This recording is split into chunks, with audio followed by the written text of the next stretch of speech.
अध्याय 1 शीत युद्ध का दौर। दो ध्रुवता 1 चैप्टर है शीत युद्ध क्या था। हमें बताना है कि शीत युद्ध क्या था। शीत युद्ध दो महाशक्तियों के संयुक्त राज्य अमेरिका और यूएसए और सोवियत संघ यूएसएसए के बीच राजनीतिक, आर्थिक और सैन्य तनाव था। इसके सीधे युद्ध नहीं हुआ, पर विचार एक दूसरे के इतने अलग थे कि हमेशा एक दूसरे में विचारधाराओं का युद्ध थे। चैप्टर 2 द्विध्रुवता। ये चैप्टर 1 का 2 वाला क्वेश्चन है कि द्विध्रुवता से क्या तात्पर्य है। तो द्विध्रुवता से क्या तात्पर्य है, तो इसका उत्तर लिखना है आपको। जब विश्व की दो शक्तियाँ, मतलब पूरे विश्व की शक्ति दो देशों में बढ़ गई थी, जैसे अमेरिका और सोवियत संघ के बीच में, उसे द्विध्रुवता कहते हैं। शीत युद्ध में ये दो ध्रुवता यूएसए और सोवियत संघ में बनी थी। चैप्टर 1 का ये 3 क्वेश्चन है। नाटो क्या है। नाटो पश्चिम देश का सैन्य संगठन था जिसका नेतृत्व यूएसए करता था। उसके बाद चौथा नंबर का क्वेश्चन है वार्सा संधि क्या था। वार्सा संधि यह सोवियत संघ और उसके सहयोगी देशों का सैन्य संगठन था जो नाटो के जवाब में बना था।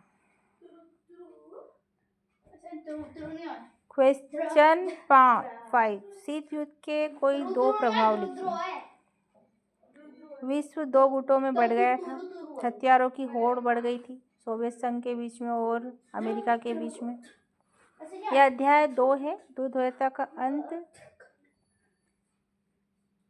कब हुआ। सोवियत संघ का विघटन कब हुआ, तो ये उत्तर में आएगा। सोवियत संघ का विघटन 1991 में हो गया था। सोवियत संघ के विघटन के कोई दो कारण लिखिए। तो आर्थिक कमजोरी, राजनीतिक स्थिरता। ग्लासनोस्त क्या था। ग्लासनोस्त क्या था, तो ग्लासनोस्त अर्थ खुलापन था। इसे सरकार की पारदर्शिता कहते हैं।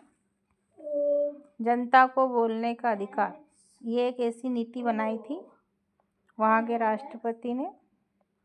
ये पेरेस्ट्रोइका क्या था, तो यह आर्थिक राजनीतिक सुधारों की नीति थी, मतलब आर्थिक तरीके से राजनीतिक सुधार।